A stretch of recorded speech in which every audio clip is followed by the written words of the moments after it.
This is a story of long, long ago. This is how the world began, tens of thousands of years in the past. There are few alive who remember it. The stories tell of an entity since called the Creator, who began to exist before all other things.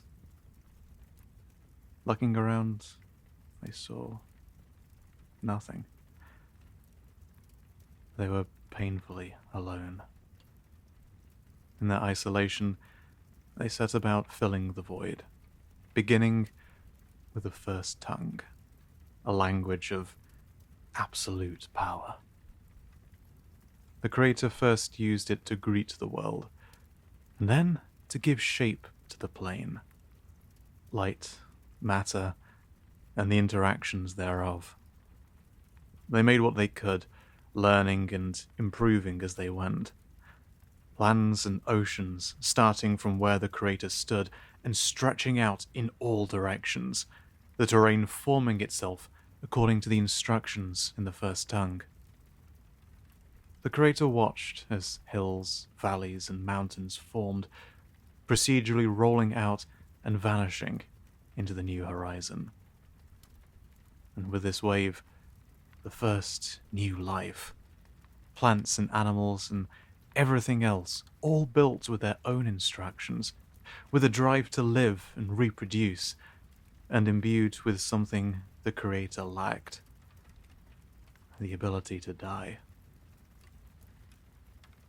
In the unreachable sky, they placed lights, the sun, moon, and stars, an infinite distance away, but always appearing the same size no matter where one stood.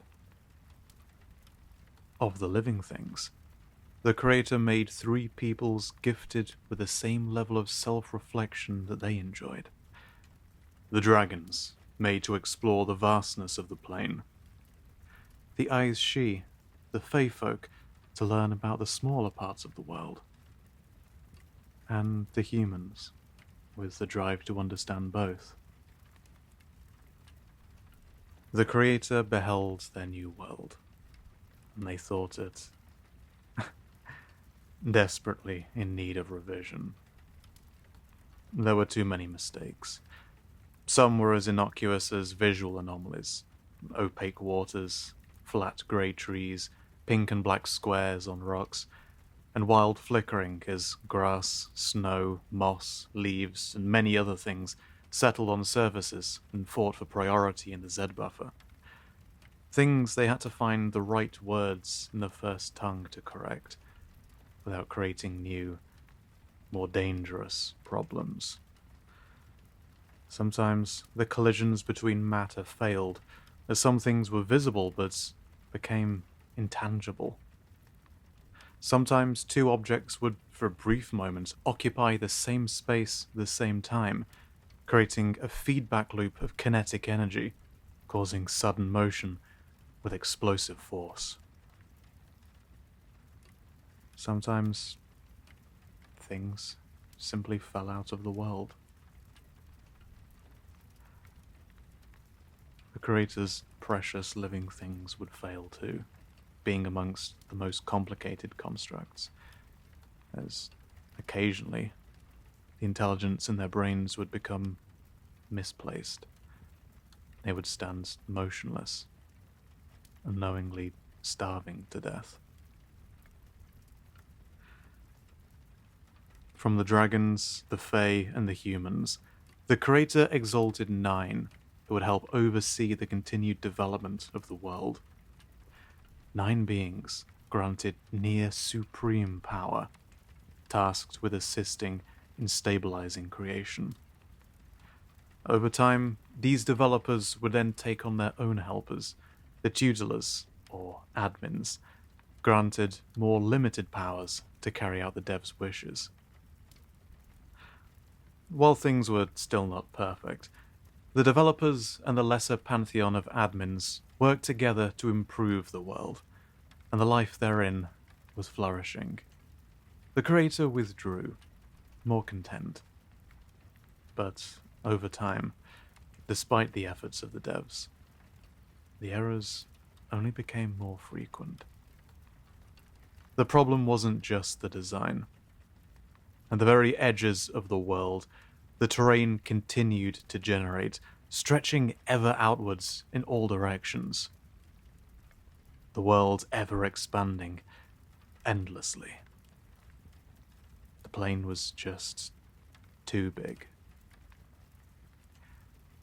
As their final act, the creator spoke one last time words of power in the first tongue, and they undid themselves. They wove their very essence into the plane itself, fusing with the fabric of the world, devoting their runtime to upholding the underlying logic of all creation.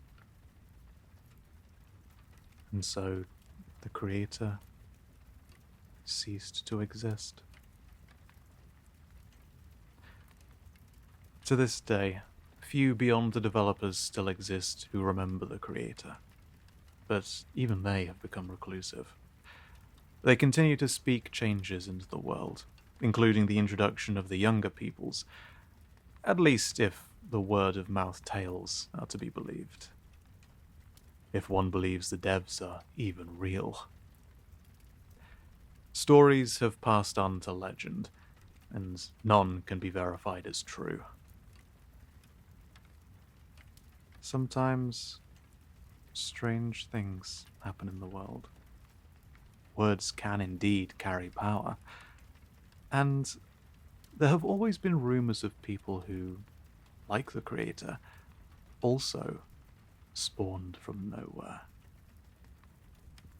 Stories of the ever-dying.